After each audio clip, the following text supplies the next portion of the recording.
नमस्कार दोस्तों। कहानियों की श्रृंखला में आज सुनेंगे मालती जोशी जी की कहानी नए बंधन। लेकिन उससे पहले मेरा आपसे विनम्र अनुरोध है कि अगर मेरे द्वारा सुनाई हुई कहानियाँ आपको अच्छी लगती हैं तो मेरे चैनल को सब्सक्राइब ज़रूर करें, लाइक करें और अपने दोस्तों और परिचितों में शेयर भी करें। बेल आइकन दबाना बिल्कुल भी ना भूलें। आज सुनिए नए बंधन।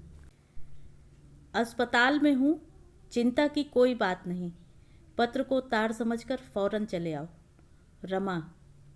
संतोष ने वह पोस्ट कार्ड 25वीं बार पढ़ा। उसे जैसे विश्वास ही न हो रहा था कि उसकी रमा सचमुच जीवित है और वह उसे देखने के लिए लश्कर जा रहा था। करीब महीने भर पहले रमा हर साल की तरह राखी के लिए अपने भाई के पास गई हुई थी। उसके कुछ ही दिनों बाद उसने रेडियो पर तथा समाचार पत्रों में कुमारी नदी की बाढ़ के भीषण समाचार पढ़े। घबराकर उसने कई तार और पत्र भेजे, पर एक का भी उत्तर नहीं आया। कुमारी से लगे हुए रमा के गांव की काल्पनिक दुर्दशा ने उसे रात में कई कई बार चौंका दिया था।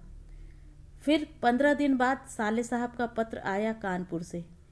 वे खुद अपनी ससुराल में कुशल से थे और आशा कर रहे थे कि रमा भी अपने घर सकुशल पहुंच गई होगी, क्योंकि बाढ़ का पानी जब गांव में भरना प्रारंभ हुआ उस समय रमा घर पर नहीं थी। किसी के यहाँ गीत हो रहे थे, वहीं गई हुई थी। रात के उस अंधेरे में पानी के अचानक भर जाने से सभी बौखला गए थे। जिसे जो सहारा मिला उसे गनीमत समझकर उसने भागना शुरू किया। सामान, रुपया, पैसा कुछ भी साथ लेने का होश नहीं था। बस प्राण बचाने का ही उपाय सूझ रहा था। उस भगदड़ में रमा को खोजा नहीं जा सका। फिर भी भाई परिवार सहित 2 दिन मुरैना स्टेशन पर पड़े रहे। हर आने वाले से बहन के बारे में पूछते रहे। उस विपदावस्था में ज़्यादा दिन प्रतीक्षा करना भी कठिन था, इसलिए वे अपनी ससुराल पहुंच गए थे और उन्हें पूरी आशा थी कि रमा भी अपने घर सकुशल पहुंच गई होगी। साले साहब का पत्र पढ़कर संतोष ने सिर पीट लिया। मन ही मन उन्हें 1000 गालियां देता हुआ वह रमा को खोजने के लिए चल पड़ा। लश्कर से ही बाढ़ की भयानक विभीषिका का वर्णन सुनते सुनते वह सुन्न हो गया था। मुरैना उतरते तक उसमें इतना साहस न रहा कि रमा की खोज करे। मन ही मन वह किसी विपरीत उत्तर के लिए तैयार नहीं था। वह यूं ही बस में बैठकर कैलारस तक आया। सबलगढ़ और कैलारस को जोड़ने वाला कुमारी का विशाल पुल ढह गया था। बसें और ट्रेन वहीं तक आकर लौट जाती थीं। वह देर तक बैठा नदी का रौद्र रूप देखता रहा। सरकारी कार्यालयों में जाकर उसने विवरण जानना चाहा। बाढ़ के कारण समूल बह जाने वाले गांव की सूची में रमा का गांव भी था। वह भारी मन से वापस लौट आया और सामान्य भाव से काम पर लग गया। उसने रमा के लापता होने की खबर किसी को नहीं दी। मित्रों परिजनों की सांत्वना को झेल सके ऐसी उसकी मन स्थिति नहीं थी। शायद मन के किसी कोने में यह आशा भी थी कि रमा लौटेगी, ज़रूर लौटेगी। और रमा के इस छोटे से पोस्ट कार्ड ने आशा को विश्वास में बदल दिया। अपनी रमा को फिर से देखने के लिए, उसकी सांसों का मधुर स्पर्श अनुभव करने के लिए वह इतना व्याकुल हो उठा था कि दक्षिण एक्सप्रेस जैसी फास्ट ट्रेन भी उसे रेंगती सी लग रही थी। ग्वालियर पहुंचने तक रात के 11 बज चुके थे। उसने वहीं मुसाफिर खाने में एक बेंच पर अपने को डाल दिया और सुबह होने की प्रतीक्षा करने लगा। नींद एक अरसे से उसका साथ छोड़ चुकी थी, पर पिछले दिनों नींद नहीं आती थी। उसका कारण कुछ और था। आज खुशी के मारे उसकी आंख नहीं लग रही थी। पिछले पहर पता नहीं कब उसकी आंख लगी। सुबह उठा तो दिन खूब निकल चुका था और दिनों की तरह बूंदाबांदी भी नहीं हो रही थी। वह तैयार होकर निकला तो समय 9 से ऊपर हो गया था। तांगे से उतरकर अस्पताल में दाखिल होते समय उसका दिल बुरी तरह धड़क रहा था। रमा के कार्ड को वह आइडेंटिटी कार्ड की तरह थामे हुए था। 20 लोगों के 20 प्रश्नों के बाद वह डॉक्टर तक पहुंच पाया। एक बार फिर क्रॉस एग्जामिन करने के बाद उसे रमा से मिलने की अनुमति मिल गई। एक सिस्टर गाइड के रूप में उसके साथ कर दी गई। उस भव्य इमारत के कई कॉरिडोर पार करता हुआ उसका मन एक अजीब कल्पना से भर उठा। यह कल्पना उसके लिए नई नहीं थी। शादी के बाद वाले दिनों में वह कई बार इस कल्पना से खेल चुका है कि वह हॉस्पिटल के बरामदे में बेचैनी से चहलकदमी कर रहा है। भीतर कहीं किसी कमरे में रमा असह्य यंत्रणा झेल रही है। तभी नर्स आकर कहती है, मिस्टर संतोष, मुबारक हो। पर दिन और साल पर साल बीतते चले गए। आशा पहले उत्कंठा में और फिर निराशा में बदल गई। संतोष ने तो इसे नियत का आलेख मानकर चुपचाप स्वीकार कर लिया था, पर रमा अपने से मजबूर थी और स्वाभाविक भी था। अड़ोसी पड़ोसियों की शंकालु नज़रें तथा नाते रिश्तेदारों के व्यंग बाण उसी को झेलने पड़ते थे। फिर पहाड़ से दिन काटने को दौड़ते। कई बार उसने इच्छा व्यक्त की थी किसी अनाथ बच्चे को गोद लेने की, पर किसी अज्ञात कुलशील वाले किसी बच्चे को कलेजे से लगाने के लिए संतोष का संस्कारी मन तैयार नहीं होता था। रमा बेचारी ने ही। संतोष टकराते टकराते बचा। अपने विचारों की रौ में उसे ध्यान ही न रहा कि सिस्टर रुक गई हैं और उसके लिए दरवाज़ा रोके खड़ी है। वह दबे पांव वार्ड में प्रविष्ट हुआ। बिस्तरों की कतारों को पार करता हुआ रमा के पलंग तक पहुंचा। रमा शायद सो रही थी। उसका चेहरा इतना सफ़ेद पड़ गया था कि संतोष का मन ममता से भर आया। सिस्टर ने रमा को जगाना चाहा, पर उसने इशारे से मना कर दिया और एक स्टूल खींचकर उस पर बैठ गया। स्टूल खिसकाने की हल्की सी ध्वनि भी उस निःशब्द वातावरण में बहुत भारी सी लगी और रमा ने आंखें खोल दी। संतोष को देखकर रमा के विवर्ण चेहरे पर मुस्कुराहट दौड़ गई। कब आए? रात की ही गाड़ी से आ गया था। अच्छा। फिर दोनों चुप हो रहे। कहने को तो कितना था, पर इतने सारे लोगों के बीच में इतनी असंख्य आंखों की चोट सहते हुए क्या कहा जा सकता था। वह खींच उठा। कब छोड़ेंगे ये लोग तुम्हें? जब तुम ले जाओ। दरअसल उन्होंने तो छुट्टी दे ही दी है, पर मुझ में अकेले आने की हिम्मत जो नहीं थी। तो मुझे कुछ पहले खबर क्यों नहीं दी? पता है ये इतने दिन मैंने कैसे बिताए हैं। और उन दिनों की कातर स्मृति से आवाज़ संतोष के गले में फंसकर रह गई। रमा कुछ नहीं बोली और चादर गले तक ओढ़कर चुपचाप लेटी रही। संतोष चुपचाप बैठा उसे देखता रहा। एकाएक उसे लगा रमा के पीछे उसी चादर में रेशमी बालों का एक गुच्छा सा हिल रहा है। उसे लगा शायद यह उसका भ्रम है। शायद अभी कुछ देर पहले वह जिस कल्पना में डूब गया था उसका ही प्रतिरूप है। पर वह कल्पना नहीं थी। हिलता हुआ बालों का गुच्छा सचमुच एक गुड़िया का नन्हा सा सिर था, जो आंखें मलती हुई उठ बैठी थी और तुतलाते हुए रमा से कुछ कह रही थी। रमा ने उठकर उसे पानी पिलाया और फिर थपकने लगी। कौन है ये? संतोष ने पूछा।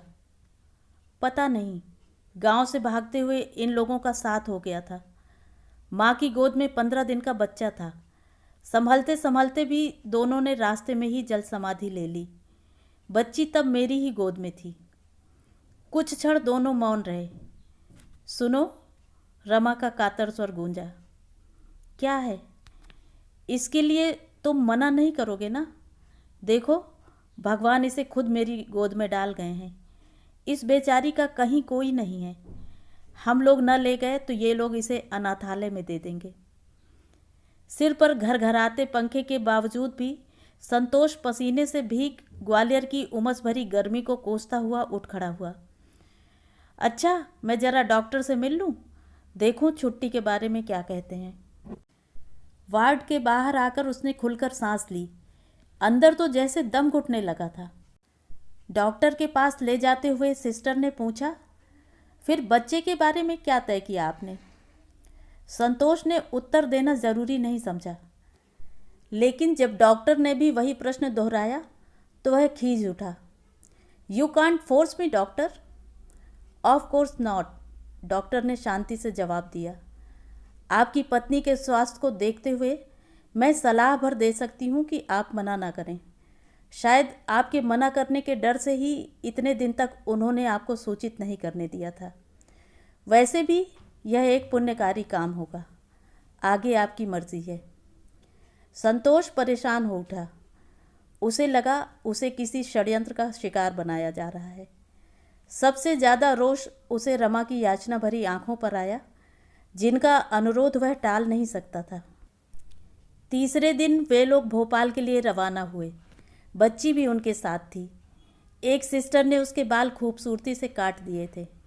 डॉक्टर उसके लिए एक प्यारा सा फ्रॉक लाई थी।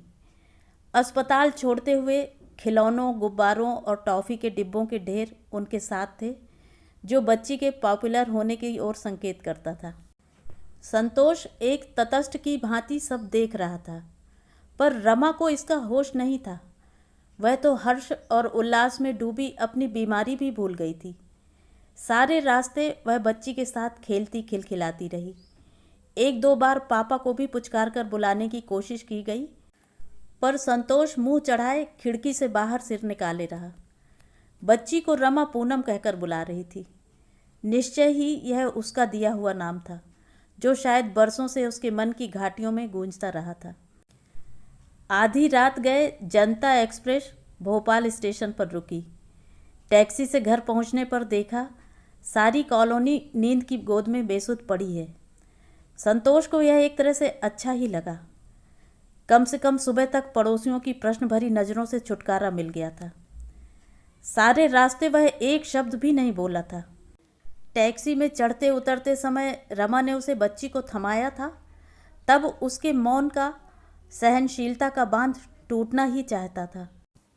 पर वह रास्ते में तमाशा नहीं करना चाहता था, इसी से चुप रहा। अब भी घर पहुंचकर वह एक पुस्तक लेकर आराम कुर्सी में धंस गया। और दिनों जब रमा पीहर से लौटती थी, उस रात का स्वरूप कुछ और ही होता था। इस जैसी मनहूस रात वह नहीं होती थी, और इसीलिए वह रमा को कोस रहा था। रमा ने बिस्तर साफ किए, चादरें बदलीं, फिर अपने वाले पलंग पर उसने एक पुरानी साड़ी तहाकर बिछाई। फिर बच्ची को उस पर सुलाया। वह सब कुछ ऐसे सहज भाव से कर रही थी जैसे उसके लिए यह नई बात न हो। खुद सोने की तैयारी करते हुए रमा ने उससे पूछा, सोओगे नहीं? सो लूँगा जब नींद आएगी, उसने सख्ती से जवाब दिया। रमा चुपचाप पड़ रही। संतोष के मूड से उसे डर लगने लगा था। कहीं दूर घड़ी ने 4 बजाए और संतोष के लिए नाटक करना कठिन हो गया। उसका थका मांदा शरीर जवाब दे रहा था। मजबूर होकर वह पलंग पर आकर लेट रहा। रमा बेखबर सो रही थी। इतने दिनों के शारीरिक और मानसिक संघर्षों की थकान उसके चेहरे पर स्पष्ट थी। दोनों के बीच वाली जगह में वह बच्ची सो रही थी। सुनहरे रेशमी बाल उसके छोटे से माथे पर छितरा गए थे। पंखुड़ियों जैसे होंठ नींद में कुछ बिलग हो गए थे, और छोटे छोटे दांत उस जरा सी संध से झांक रहे थे। वह निर्निमेष उसको देखता रहा। स्कूल में पढ़े हुए सूरदास के कई पद उसे अनायास याद आने लगे। वातावरण में ठंड कुछ बढ़ चली थी। रमा के जतन करके उड़ाई हुई चादर गुड़ी मुड़ी होकर एक ओर दब गई थी। संतोष ने हल्के से चादर खींच ली और उसके नन्हे नन्हे हाथ पांव ढक दिए। बच्ची पहले तो कुनमुनाई, फिर उसका चेहरा रुआंसा हो आया। संतोष का मन कैसा तो हो उठा। उसने धीरे धीरे उसे थपकना प्रारंभ किया। कुछ ही क्षणों में वह पुनः सो गई, पर वह रेशमी स्पर्श संतोष को एक अजीब स्पंदन से भर गया। सुबह दूध वाले की आवाज़ पर रमा की आंख खुली। देखा बच्ची संतोष की बगल में लेटी हुई है। उसके नन्हे नन्हे हाथों का घेरा संतोष के गले में है और संतोष का मजबूत हाथ उसकी पीठ पर बड़ी ममता से टिका हुआ है। रमा देर तक दोनों को देखती रही, फिर धीरे से नीचे उतर आई। तो ये थी कहानी। कहानी आपको कैसी लगी कमेंट करके ज़रूर बताएं।